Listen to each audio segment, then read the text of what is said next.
Mi nombre es José García y vengo a hablar sobre el transformador. El transformador es un elemento eléctrico que permite aumentar o disminuir la tensión de un circuito de corriente alterna manteniendo la potencia y sin alterar la frecuencia. En un transformador ideal, la potencia de entrada siempre va a ser igual a la potencia de salida, mientras que en un transformador real existen unas pequeñas pérdidas, por lo cual la potencia de salida siempre será menor que la potencia de entrada. Podría decirse que el valor sería aproximado.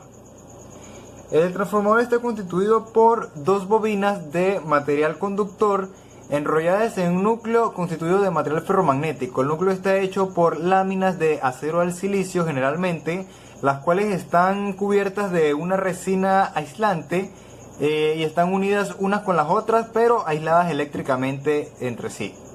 Esto evita las pérdidas por corrientes parásitas, reduce las pérdidas por corrientes parásitas. Los devanados están hechos de cobre por lo general y el funcionamiento del transformador consiste en que en el devanado primario se conecta una tensión, se introduce una tensión de voltaje alterno. Esta tensión de voltaje alterno a su vez induce un flujo magnético variable en el campo, el cual se mueve por todo el núcleo del transformador. También existen pequeñas pérdidas alrededor del núcleo, pero la mayoría del campo magnético se queda siempre dentro del núcleo. Este flujo magnético a su vez va a inducir un voltaje en los terminales del devanado secundario. Dependiendo de la conexión, el transformador puede ser de elevación o de reducción. En este caso podemos ver que el devanado primario tiene más vueltas que el devanado secundario, por lo que el devanado primario sería un devanado de alta tensión, mientras que el devanado secundario sería un devanado de baja tensión, por lo cual este transformador sería un transformador reductor. Entre los tipos de transformadores podemos encontrar el tipo núcleo, como es este caso, donde el transformador consta de dos columnas verticales en las cuales van enrollados los devanados. Están a los lados del transformador. Y también tenemos el tipo acorazado, que es como este que tengo aquí, este pequeño transformador. Como podemos ver, en sus columnas exteriores no tenemos ningún tipo de bobina, sino que existe una tercera columna en el medio por donde están las dos devanados. Como se puede ver, están eléctricamente separados uno del otro, por lo cual no se conectan. Lo único que los conecta es el flujo magnético. Aquí podemos ver la entrada del devanado primario y la salida del devanado secundario. Este es un transformador reductor de 220 voltios a 11 voltios de corriente alterna. Este tipo de transformadores se construyen de esta forma con el objetivo de reducir las pérdidas del flujo magnético en el aire, para atrapar todo el flujo magnético dentro del núcleo del transformador. Una de las cosas más importantes en el estudio de transformadores es la relación de transformación. La relación de transformación es la relación que existe entre el devanado primario y el secundario. Esta relación está dada por el número de espiras del primario sobre el número de espiras del secundario. También se obtiene esta misma relación dividiendo el voltaje del primario sobre el voltaje del secundario. Este valor sería exacto en un transformador ideal, mientras que en un transformador real el valor sería aproximado. Aquí, como pueden ver, la relación de transformación se representa con la letra A. Por lo general, esta relación se representa con la letra M. Ejercicio.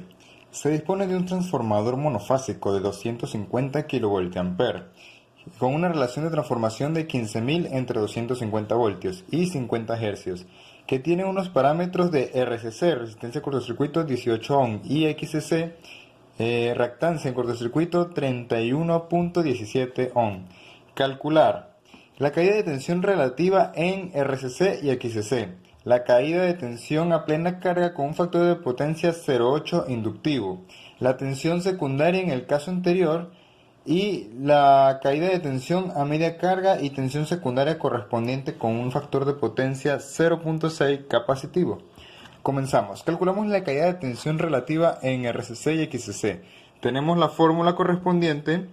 La caída de tensión en RCC es igual a RCC por la corriente nominal 1 sobre el voltaje nominal 1 por 100. Este resultado nos da en porcentaje. Tenemos RCC, XCC, tenemos el voltaje nominal 1, nos faltaría la corriente nominal 1. La calculamos con la siguiente fórmula, despejando la fórmula de la potencia aparente. Potencia aparente es igual a voltaje por corriente. Despejamos la corriente nominal y nos resulta en esta fórmula. Despejando y resolviendo tenemos que la corriente nominal 1 es igual a 16.67 amperios. Una vez obtenida la corriente ya podemos calcular las caídas de tensiones. Por lo tanto tenemos una caída de tensión en RCC del 2% y en XCC del 3.52%. Ya tenemos lista la parte A. Ahora vamos con la parte B. Caída de tensión a plena carga con factor de potencia 0,8 inductivo. La ecuación de la caída de tensión es C es igual a C por RCC por el coseno de phi más C por XC por el seno de phi. ¿Quién es C? C es el índice de carga. El índice de carga es una aproximación de la corriente con la que se está trabajando a una determinada carga sobre la corriente nominal. La corriente nominal es la máxima corriente con la que puede trabajar el equipo. Al estar a plena carga, significa que la corriente con la que está trabajando es la corriente máxima con la que el transformador puede trabajar, o sea, la corriente nominal. Al ser iguales, significa que la carga inductiva es una aproximación o igual a 1. Una vez obtenido este dato, procedemos a calcular el seno de phi. Tenemos el factor de potencia que es coseno de phi y nos falta el seno de phi. Aplicamos un coseno a la menos 1 o la inversa del coseno para encontrar el ángulo correspondiente. Una vez encontrado el ángulo, podemos sacar el seno a este ángulo para obtener el seno de phi. Una vez calculado esto, ya podemos resolver nuestra ecuación, que sería 1 por 2 por 0.8 más 1 por 3.46 por 0.6. Esto nos da una caída de tensión del 3.68%. Ahora vamos con la parte C, tensión secundaria en el caso anterior. Para la tensión secundaria en el caso anterior debemos tener en cuenta que la segunda ecuación de la caída de tensión es voltaje nominal 1 menos el voltaje prima 2. El voltaje prima 2 es el voltaje 2 reducido al primario sobre el voltaje nominal 1 por el 100%.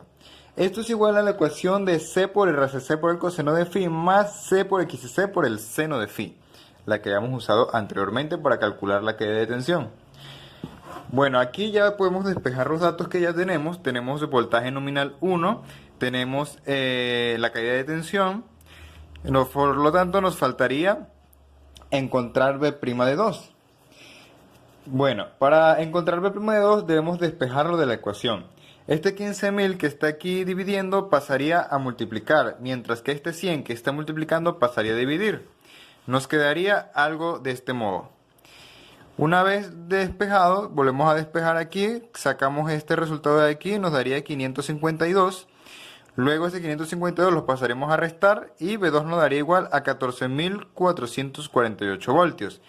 Para encontrar B2, esto es B' de 2, para encontrar B2 como tal, dijimos que B' de 2 es el voltaje 2 reducido al primario, mientras que el voltaje 2, para encontrarlo sería B' de 2 entre la relación de transformación.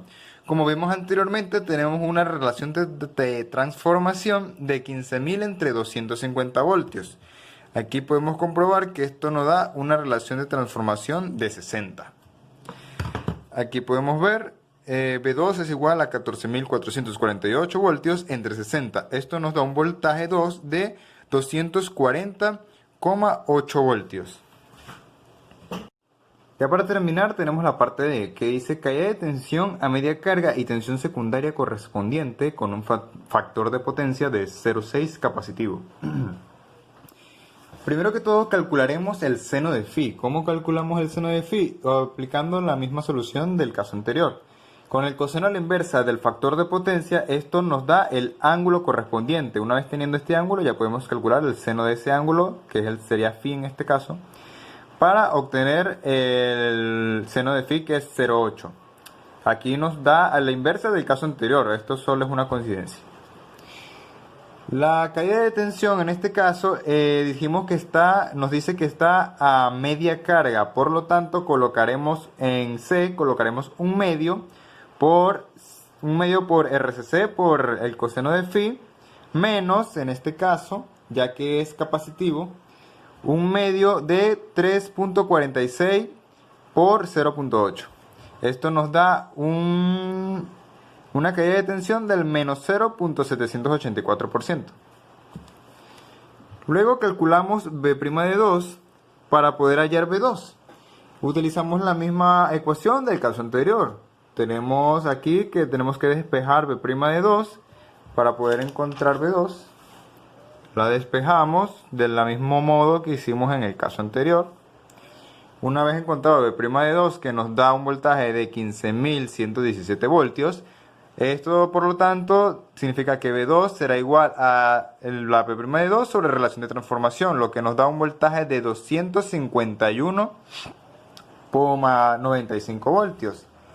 En este caso podemos ver que B' de 2, en vez de darnos un valor menor debido a la caída de tensión, nos da un valor mayor. Esto se debe al efecto Ferranti. El efecto Ferranti es un efecto que aumenta el voltaje cuando la impedancia de la carga es de origen capacitivo. Esto solo ocurre en este caso. Y bueno, este era todo el video. Espero que les haya gustado. Muchas gracias.